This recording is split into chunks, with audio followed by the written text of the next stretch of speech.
कंकरबागेत गुन्हेगारांकडून गोळीबार करण्यात आलेला आहे। सध्या घटनास्थळी पोलीस दाखल झालेले आहेत। पोलिसांकडून सुद्धा आता कारवाई सुरू झालेली आहे।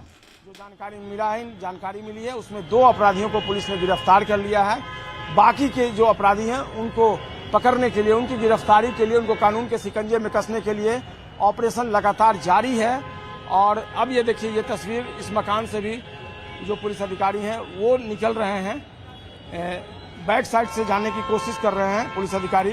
कब तक ये ऑपरेशन पूरा होगा ये देखना होगा, लेकिन पटना पुलिस अब भी अपनी चुनौतियों पर डटी हुई है और लगातार अपराधियों को चैलेंज कर रही है।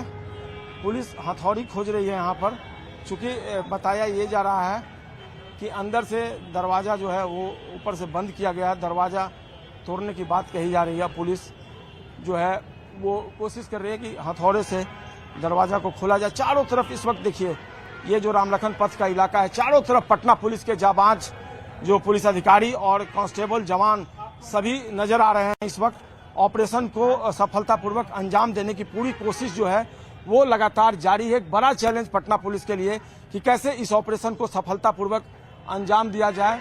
मकान जो जिस मकान में घुसे होने की बात कही जा रही है, मकान का कोई भी शख्स इस वक्त बाहर नजर नहीं आ रहा। चारों तरफ केवल और केवल पुलिस नजर आ रही है।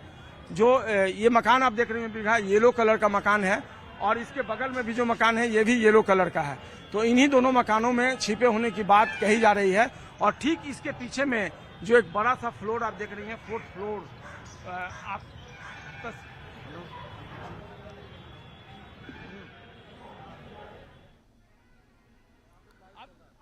तर आमचे प्रतिनिधी प्रशांत लीला सध्या आपल्याला या संदर्भातली अधिक माहिती देत आहेत। प्रशांत, हे नेमकं काय शूटआउट आहे, काय नेमकी कारवाई केली जाते? अत्यंत धक्कादायक अशा प्रकारची घटना आहे। आरोपी जे काही 3 ते 4 आरोपी जे आहे, पाटण्यातील कक्कडबाग हा परिसर आहे आणि इथे जर बघितलं ज्या पद्धतीने हे घरामध्ये लपून बसलेले आहेत आणि प्रथमतः त्यांनी पोलिसांवरती बेधुंदपणे एक प्रकारे त्यांनी फायरिंग केली आणि हे पटना शहरातले अतिशय मध्यभागी असलेला परिसर आहे आणि दिवसा अशा प्रकारचा एन्काउंटर सुरू आहे। आणि यामध्ये जर बघितलं तर या पूर्ण एन्काउंटर मध्ये साधारणतः जर बघितलं आपण, ज्यातून माहिती मिळते आपल्याला, त्यामध्ये जर बघितलं आपण तर साधारणतः ज्या प्रकारची माहिती पुढे येते की हे जे आरोपी आहे यांना पकडण्याकरता पाटणा शहरातील विविध पोलीस स्टेशनमधील जे पोलीस अधिकारी आहे, पोलीस जवान आहे, ते तिथे घटनास्थळी दाखल झालेले आहे। पोलिसांची मोठी कारवाई सुरू आहे। या संदर्भात जे सदर SSP आहे त्यांनी या संदर्भातली माहिती दिली आहे। हे जे सगळे आरोपी आहे यांना सरेंडर करण्याचं अल्टिमेटम देखील देण्यात आलेलं आहे, पण हे जे आरोपी आहे हे कुठल्या प्रकारे अल्टिमेटम मानायला तयार नाही आहे। आणि पोलीस आणि जे बदमाश आहे, आरोपी आहे, या दोघांमध्ये एकमेकांच्या विरुद्ध गोळीबार सुरू असल्याचं पाहायला मिळतंय। एका घरात हे सर्व जे आरोपी आहे की बदमाश जे आहे, गुंड आहे, ते लपून बसलेले आहेत।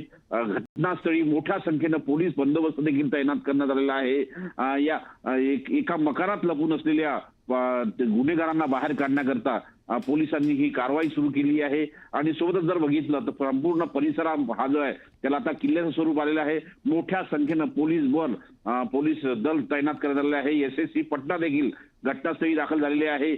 सोबतच हा जो कक्कडबाग पोलीस आहे, हा जर परिसर बघितला आपण तर हा पोलीस परिसर जो आहे, हा संपूर्ण परिसर जो आहे हा व्यापारी मार्केटचा परिसर आहे आणि याच परिसरामध्ये हे आरोपी लपून असल्याची माहिती पुढे येत आहे। आणि महत्वाचं म्हणजे जर बघितलं ज्या पद्धतीच्या घडामोडी गेल्या काही दिवसापासून पटनामध्ये सुरू होता, त्यानंतरची ही मोठी कारवाई आहे असं म्हणावं लागेल। कक्कडबाग पोलीस परिसरामध्ये ही मोठी कारवाई सुरू आहे। पोलिसांनी संपूर्ण परिसर जो आहे तो त्याला संपूर्ण परिसराला किल्ल्याचं स्वरूप दिलेलं आहे।